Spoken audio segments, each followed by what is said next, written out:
नमस्कार, आप देख रहे हैं मैं भी हूं मैदान में। मैं हूं विकास शर्मा। इस वक्त हम मौजूद हैं कानपुर नगर की एक बेहद अहम सीट है किदवई नगर।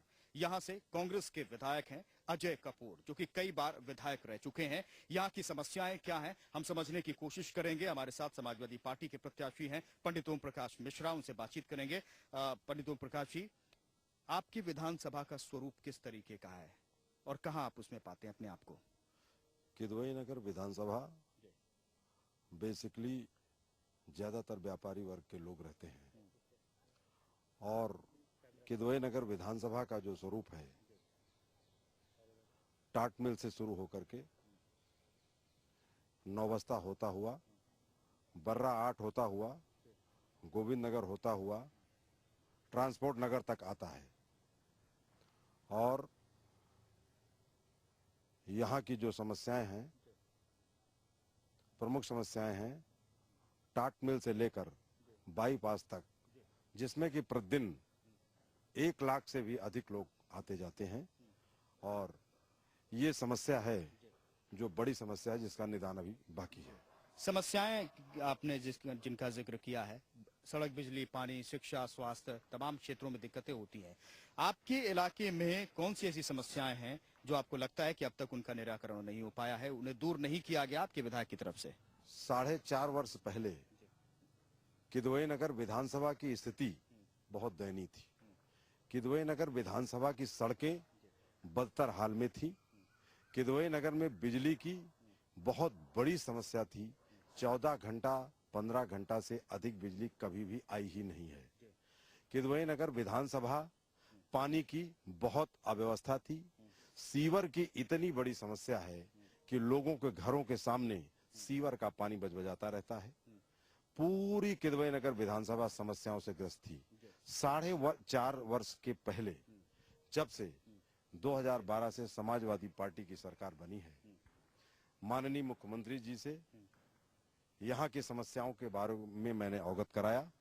माननीय मुख्यमंत्री जी ने अपने सहयोग से और यहाँ बहुत सा धन दे करके किदवई नगर विधानसभा की सड़कें, यहाँ विकास का काम 100 करोड़ रुपए माननीय मुख्यमंत्री जी ने दिया है यहाँ के लिए। ट्रांसपोर्ट नगर की सड़कें 9 करोड़ रुपए से पूरी सड़कें बन चुकी हैं। एक सड़क जो दीप टाकी से लेकर शनिदेव मंदिर तक जाती है, 10 करोड़ 30 लाख की अकेली सड़क है, जिसका कि निर्माण 80% हो चुका है। 20% अभी बाकी है, निर्माणाधीन है, शीघ्र ही वो हो जाएगी। इसी तरह जो समस्या यहाँ पर थी, माननीय मुख्यमंत्री जी के आदेश से दिए हुए पैसे से हल हुई हैं। और जो यहाँ, मतलब आप कह रहे हैं कि यहाँ के विधायक ने कुछ काम नहीं कराया है, और चूंकि आपकी सरकार है तो आपके प्रयासों से जो कुछ काम हुआ वो हुआ है इस क्षेत्र में? यहाँ के विधायक ने कभी भी यहाँ जन समस्याओं के निराकरण के लिए जनता के बीच में कभी गए ही नहीं, ना कोई काम किया है। पूरी विधानसभा 15 वर्षों में बुरी तरह समस्याओं से घिर गई। 4.5 वर्ष पहले इस विधानसभा का बहुत बुरा हाल था। माननीय मुख्यमंत्री श्री अखिलेश यादव जी के दिए हुए पैसे से ये विधानसभा 4.5 वर्षों में एक अच्छी स्थिति में आ गई है, लेकिन अभी भी यहाँ बहुत काम होना बाकी है। मैं एक एक करके आपसे पूछता हूं। आपने सड़क का जिक्र किया, मैं ये पूछता हूं कि बिजली के क्षेत्र में क्या समस्याएं थी, क्या आप उन पर काम कर पाए हैं? क्योंकि आप विधायक नहीं है, क्या आपने अपनी तरफ से कोशिश की है? बिजली की समस्या के लिए 2015 में मैं समाजवादी पार्टी का जिला अध्यक्ष रहा। बिजली की समस्या के लिए कानपुर दक्षिण में 2 विद्युत सब स्टेशन 2.5 करोड़ के लागत से मैंने पास कराए। एक सब स्टेशन जो के ब्लॉक किदवई नगर में है, वो पूरी तरह से निर्माण हो गया है और वो चालू हो गया है और वहां की जनता उससे लाभान्वित हो रही है। दूसरा विद्युत sub station Y1 block Yashoda नगर के पास स्वीकृत है, वो अभी निर्माणाधीन है। चूंकि बड़ी तादाद में व्यापारी आपके इस क्षेत्र में हैं, वो रहते हैं, बिजली की उन्हें दिक्कत होती है, उद्योग धंधे हैं, क्या आप मानते हैं कि बिजली की बड़ी दिक्कत है अभी भी, और व्यापारी इन बातों को लेकर के मुद्दा बनाएंगे और ये समझेंगे कि उनका वही नेता होना चाहिए, वही विधायक होना चाहिए जो बिजली की समस्या दूर करे? व्यापारियों की लिए यहाँ पर बिजली की बहुत बड़ी समस्या थी। लेकिन माननीय मुख्यमंत्री जी से जब मैं समाजवादी पार्टी का जिला अध्यक्ष था, यहाँ पूरी हमारी पार्टी और मैं स्वयं जाकर के मिला। माननीय मुख्यमंत्री जी ने ये कहा कि आप जाकर के कानपुर में कह दो 24 घंटे बिजली कानपुर को मैं दूंगा, और माननीय मुख्यमंत्री जी ने अपने इस वादे को अक्षरशः पूरा किया। इसके लिए कानपुर की जनता उनको दिल से, तहे दिल से शुक्रिया अदा करती है। मतलब आपके क्षेत्र में बिजली की दिक्कत नहीं है? 24 घंटे बिजली आ रही है, और यही नहीं है, माननीय मुख्यमंत्री जी ने यहाँ की जनता की मांग पर कानपुर शहर को नो कटौती जोन घोषित किया है। और एक सवाल चूंकि बहुत अहम है, बिजली के क्षेत्र में चलिए काम हुआ है, तो क्या आप मानते हैं कि पानी के क्षेत्र में आप अभूतपूर्व वो काम कर पाए हैं, या आप मानते हैं बरसात के वक्त है, जल भराव की दिक्कतें कई जगह होती हैं, उन पर काम करना होगा अगर आपको जनता यहाँ की चुनती है? बिजली की अभी जो और समस्या थी, वो बिजली की समस्या जो हमारे सोसाइटी इलाकों में थी, जैसे दामोदर नगर का इलाका, वहाँ 300 पोल नए लगा करके, और जितने भी वहाँ तार थे, करोड़ों रुपए का काम वहाँ अभी कराया गया, और निर्माणाधीन भी अभी काम हो रहा है लगातार। विद्युत के मामले में बहुत काम हो चुका है। और जहाँ तक जल भराव की बात है, हमारा जूही पुल जो है, वहाँ जल भराव की स्थिति काफी खराब है। अभी वो जल भराव हो रहा, उसका निस्तारण के लिए अभी काम होना बाकी है। पानी के क्षेत्र की हम बात करें, क्योंकि पानी की किल्लत, तमाम और दिक्कतें होती हैं, क्या आप चूंकि खुद विधायक नहीं हैं, आपको लगता है आपके विधायक ने पानी के क्षेत्र में काम किया, नहीं किया, और आपने अपने स्तर से क्या किया है काम? यहाँ के विधायक ने पानी के लिए, स्वास्थ्य सेवाओं के लिए और यहाँ के विकास के लिए कुछ भी नहीं किया। यहाँ की जनता बेहाल और बदहाल हालत में 15 वर्षों से रह रही है, और यहाँ जितने भी हैंड पाइप थे जो अंडर रिबोरिंग थे, अंडर रिबोरिंग में हजारों की संख्या में हैंड पाइप हमने रिबोरिंग कराए हैं। जो हमारे कार्यकर्ता और जनता के बीच जहां मैं जाता था, जब लोग डिमांड करते थे, तो उस बात को जल संस्थान से और नगर आयुक्त जिसे कह करके हजारों की संख्या में यहाँ हमने हैंड पाइप का रिबोरिंग कराया है, और लोगों को काफी मुहैया कराया है। और दूसरी व्यवस्था मैंने की, जो गरीब लोग हैं या जो और साधारण लोग हैं या जिनको जरूरत है, आम जनता को कहीं या कहीं सार्वजनिक कार्यक्रम हो रहा हो, उसके लिए 6 पानी के टैंकर निःशुल्क हम चला रहे हैं।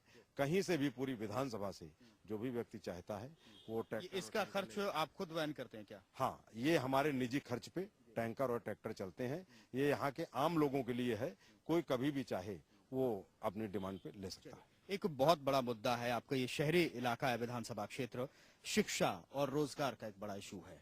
क्या उस तरफ आपको लगता है कि आपके क्षेत्र में काम हो पाया है? रोजगार के क्षेत्र में माननीय मुख्यमंत्री जी ने तमाम योजनाएं चलाई हैं, जैसे गरीबों को, पिछड़ों को, अगड़ों को, दलित बच्चों को जितनी भी उन्होंने फीस का अनुदान दिया है, उसको अक्षरशः हमने पालन कराने का काम किया है। अगर कहीं कोई गड़बड़ी हुई है तो उस अधिकारी के खिलाफ माननीय मुख्यमंत्री जी को लिखकर दिया गया है, और कई ऐसे मौके आए हैं जहां पर उन अधिकारियों को कड़ी चेतावनी के साथ उनको दंडित भी किया गया है। स्वास्थ्य के क्षेत्र में अस्पतालों की दिक्कत होती है, और जाहिर तौर पर सरकार ने अपने स्तर पर एम्बुलेंस सेवा की शुरुआत की है। क्या आपको लगता है कि उस वाकई में आपके क्षेत्र में स्वास्थ्य को लेकर दिक्कतें हैं?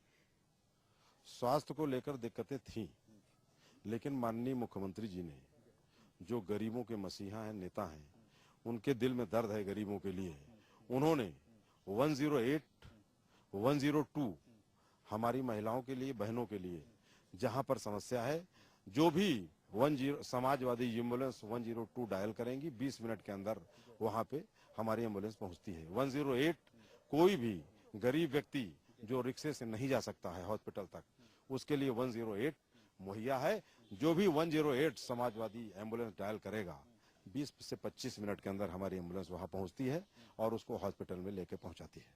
चलिए, मुझे एक बहुत अहम सवाल है, आपके क्षेत्र से जुड़ा हुआ है। एक सभी जाति धर्म के लोग आपके इस क्षेत्र में रहते हैं। आपको यहाँ की जनता क्यों नेता चुने, अपना प्रतिनिधि विधायक क्यों चुने? यहाँ के लोग वैसे तो 3,30,000 मतदाता इस विधानसभा में रहते हैं, लेकिन यहाँ पर रहने वाले सभी धर्म के लोग, चाहे हिंदू हो, चाहे मुसलमान हो, चाहे सिख हो, ईसाई हो, सभी लोग हमें अपने भाई और बेटे की तरह मानते हैं। सबके यहाँ मैं जाता हूँ, सबसे बहुत स्नेह रहता है, और यहाँ का 1,50,000 ब्राह्मण मतदाता हमें अपना नेता मानता है, अपना बेटा मानता है, अपना भाई मानता है। वो हमारी ताकत है।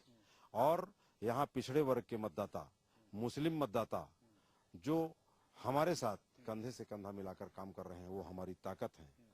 और यहाँ का नौजवान जो मेरी हिम्मत है, जो हमारी असली पूंजी है, वो हमको अपने साथ पूरे विधानसभा के अंदर जन जन में पहुंचाने का काम कर रहा है।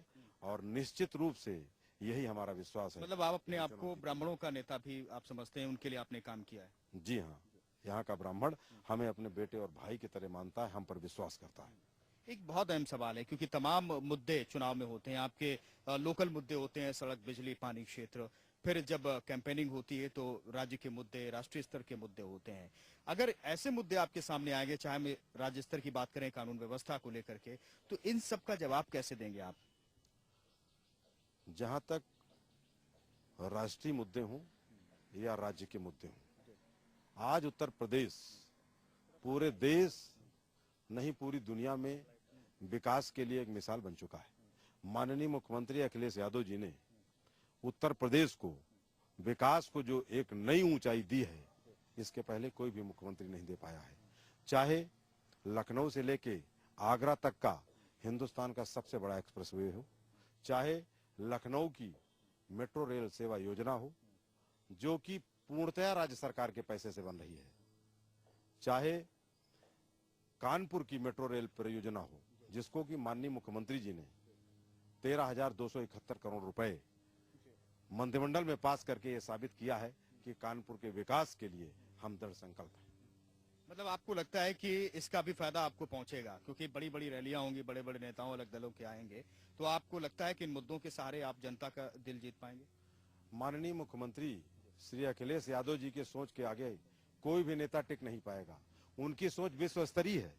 374 एकड़ का जनेश्वर मिश्र पार्क विकसित करके, लोगों के लिए खोल करके, लोगों के फायदे के लिए उसको खोल दिया है। और उन्होंने ये बताने का काम किया है कि पूरी दुनिया के अंदर इतना बड़ा पार्क जनेश्वर मिश्र पार्क है। पंडित ओम प्रकाश मिश्रा जी हमारे साथ लगातार बने हुए हैं। हमने यहाँ के लोकल इश्यूज की बात की है, राज्य स्तर के क्या मुद्दे हो सकते हैं, राष्ट्रीय स्तर के क्या मुद्दे हो सकते हैं और कैसे उन पर वो काम करेंगे और क्या क्या उन्होंने काम किया, ये उन्होंने बखूबी बताया है। हम लगातार बात कर रहे हैं पंडित ओम प्रकाश मिश्रा से, समाजवादी पार्टी के लीडर हैं, चुनावी मैदान में है। ओम प्रकाश जी, बिजली के क्षेत्र में एक बड़ी दिक्कत ये आती है कि कई इलाके हैं, सोसाइटी के इलाके, जहां पर बिजली नहीं पहुंच पाई। ट्रैफिक जाम की आपके इलाके में बड़ी दिक्कत है, जाम लग जाता है, बरसात का अगर मौसम होता तो और लंबा जाम लग जाता है। इन समस्याओं पर, क्योंकि जनता की ये बड़ी समस्याएं हैं, इस पर गौर आप किस तरीके से करेंगे अगर आप जीत कराते हैं तो? बिजली की समस्या के लिए जितने भी सार्वजनिक जगहें हैं किदवई नगर विधानसभा के अंदर, उसमें बड़ी हाई मास्ट लाइटें हमने पास करवा के लगवाई हैं, जिससे कि जो सार्वजनिक स्थल थे जहां पर अंधेरा रहता था, लोगों को खतरा रहता था, उस खतरे से लोग बच रहे हैं। और वहां पे लोगों को लाइट का फायदा हो रहा है। और जितना हमारा सोसाइटी इलाका है जहां पर बिजली के पोल नहीं थे, जहां लोग अभी तक बल्लियों में लगा रहे थे तार, जिससे कि खतरा था, लोगों की जान जा सकती थी, वहां के लिए हमने हजारों की संख्या में पोल पास करा दिए हैं। 300 से ज्यादा पोल संजय गांधी नगर में लग चुके हैं और कई नए ट्रांसफार्मर भी हमने वहां चेंज कराए हैं, जिससे लोगों को विद्युत का फायदा हो रहा है। एक और बहुत अहम सवाल है, चुनाव से जुड़ा हुआ ये सवाल है।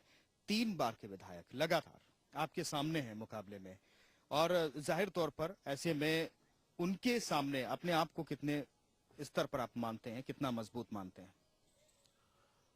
विधायक जी कभी क्षेत्र में आते ही नहीं, कभी क्षेत्र में आए ही नहीं, तो हमारा मुकाबला ही कहाँ है। विकास किदवई नगर विधानसभा का 4.5 वर्ष पहले बहुत बदतर हाल में था और 4.5 वर्ष के अंदर 100 करोड़ से ज्यादा पैसा यहाँ के विकास में लगा है। यहाँ सड़कें बनी हैं, 9 करोड़ रुपए की लागत से ट्रांसपोर्ट नगर की सड़कें बनी हैं। 10.5 करोड़ की लागत से दीप टाकी से लेकर शनिदेव मंदिर तक की रोड बनी है। वाई ब्लॉक किदवई नगर की 2.5 करोड़ से ज्यादा की रोड बनी है। हमीरपुर रोड से लेकर कररही तक की सड़क बनी है। 2.25 करोड़ की। ऐसे ही संजय गांधी नगर, नौबस्ता, बसंत विहार, परमपुरवा, तमाम जगह की सड़कें बनी हैं। 100 करोड़ से ज्यादा पैसा माननीय मुख्यमंत्री जी ने किदवई नगर विधानसभा को दिया है और उसी पैसे से पूरी विधानसभा का सर्वांगीण विकास हो रहा है। 49 करोड़ रुपए माननीय मुख्यमंत्री जी ने गोविंद नगर पुल को दिया है, जिससे कि वो पुल लगभग बनकर के तैयार हो गया है। और कानपुर दक्षिण की जनता की सेवा के लिए माननीय मुख्यमंत्री जी ने हमें यहाँ भेजा है। और जो भी यहाँ की जन समस्या हुई है, 2012 में मैं यहाँ से चुनाव लड़ा था, उसके बाद मैं अनवरत जनता के बीच में हूँ, सड़क पर हूँ और हमेशा 24 घंटा जनता के। क्या आप लगातार जनता के बीच में 2012 से आप क्षेत्र में जाते हैं, क्या ये काफी होगा कि आप अजय कपूर को, जो कि यहाँ से 3 बार के विधायक हैं, वो मैदान में होंगे, या फिर किसे आप मुख्य मुकाबले में मानते हैं? देखिए, विधायक जी तो यहाँ कभी जन समस्याओं के लिए या जनता के दुख और दर्द को जानने के लिए कभी यहाँ आए नहीं। और जो दूसरे लोग हैं, जो बीजेपी के लोग हैं, वो भी 2012 चुनाव लड़ने के बाद गायब हैं। यहाँ तो जनता के बीच में 2012 के बाद लगातार मैं सड़कों पे संघर्ष कर रहा हूँ, काम कर रहा हूँ और माननीय मुख्यमंत्री जी से अनुरोध करके यहाँ की सड़क, यहाँ के पार्क, जितने भी यहाँ के पार्क हैं, इन पार्कों में कम से कम 10,000 से ज्यादा पौधों का रोपण मैंने करवाया है और यहाँ पर ग्रीन हो रही है, पूरा क्षेत्र हरा भरा हो रहा है। ये माननीय मुख्यमंत्री जी की कृपा से और उनके आदेश पर हो रहा है और यहाँ की जनता की मांग पर हो रहा है। एक और अहम सवाल ये है कि खुद यहाँ पर बड़ी रैलियां होंगी, अलग अलग दलों की रैलियां होंगी, क्या आपको लगता है कि उन रैलियों से भी फर्क पड़ेगा? आप लोकल इश्यूज के मुद्दे उठाएंगे, उसका जवाब क्या होगा आपके पास? जो रैलियां लोग करेंगे उनके बारे में मुझे ये कहना है, ये लोग जनता को गुमराह करने के लिए रैली भी करते हैं, तमाम तरह के दुष्प्रचार भी करते हैं। हम विकास के मुद्दे को लेकर के जनता के बीच में आ रहे हैं और विकास करा रहे हैं और विकास के मुद्दे को लेकर ही हम जनता के बीच में जाएंगे। और हमारा ये ऐसा मुद्दा है, इसके सामने कोई भी टिक नहीं पाएगा, क्योंकि चाहे बीजेपी के लोग हों और चाहे यहाँ के वर्तमान विधायक हों, इनके पास जनता के लिए कोई भी समय नहीं है और न कभी जनता के बीच में आते हैं। ये लोग तो केवल चुनाव में आते हैं, उसके बाद कोई मतलब नहीं इनका जनता से। मुख्य मुकाबला किससे है आपका? हमारा मुख्य मुकाबला यहाँ भारतीय जनता पार्टी से है और यहाँ पे वैसे तो यहाँ मुकाबला हमारा किसी से नहीं है, क्योंकि यहाँ कोई आता नहीं है, ना विधायक है ना बीजेपी के लोग हैं। यहाँ 2012 से लगातार हम जनता का काम कर रहे हैं, चाहे सड़क हो, चाहे सीवर हो, चाहे पानी हो। कांग्रेस से मुकाबला नहीं मानते हैं आप? नहीं, कांग्रेस से हमारा कोई मुकाबला नहीं। और वो 3 बार के विधायक हैं यहाँ से? कोई उनसे मुकाबला नहीं, क्योंकि जनता के बीच में वो है नहीं। मैं 24 घंटे जनता के बीच में हूँ, विकास करा रहा हूँ, लोगों के बीच में जाता हूँ, दुख दर्द समझता हूँ, चाहे हिंदू हो, चाहे मुसलमान हो, चाहे ब्राह्मण हो, चाहे बनिया हो, चाहे पिछड़े वर्ग के लोग हों, चाहे मुस्लिम बिरादरी के लोग हों, सबके बीच में मैं जाता हूँ और सबकी समस्याओं को सुनता हूँ और ईमानदारी के साथ उसका निराकरण करता हूँ। एक बात। दूसरी बात, जितने भी काम हमने यहाँ कराए हैं, 100 करोड़ से ज्यादा के विकास के काम हमने कराए हैं, मैं इस चुनौती देता हूँ किसी भी दल को, मैंने 100 करोड़ के काम कराए हैं और 100 करोड़ में 100 करोड़ पैसा पूरा का पूरा यहाँ की सड़क और नालियों में लगा है। जो सड़क और नाली हमने बनवाई है, समाजवादी पार्टी के इस कार्यकाल में काम हुआ है, उसकी गुणवत्ता नाप ली जाए और जो यहाँ के विधायक जी ने कराई है उसकी गुणवत्ता नाप ली जाए। आखिर जो काम वो कराते हैं वो सड़कें खराब क्यों हो जाती हैं, और जो सड़कें हमने बनवाई हैं वो सड़कें सारी मजबूत बनी हुई हैं। इसलिए पूरी जनता का पैसा जनता के लिए समर्पित है, 100 में 100% सही काम होगा। बीएसपी को क्यों मुकाबले में नहीं ले रहे हैं आप?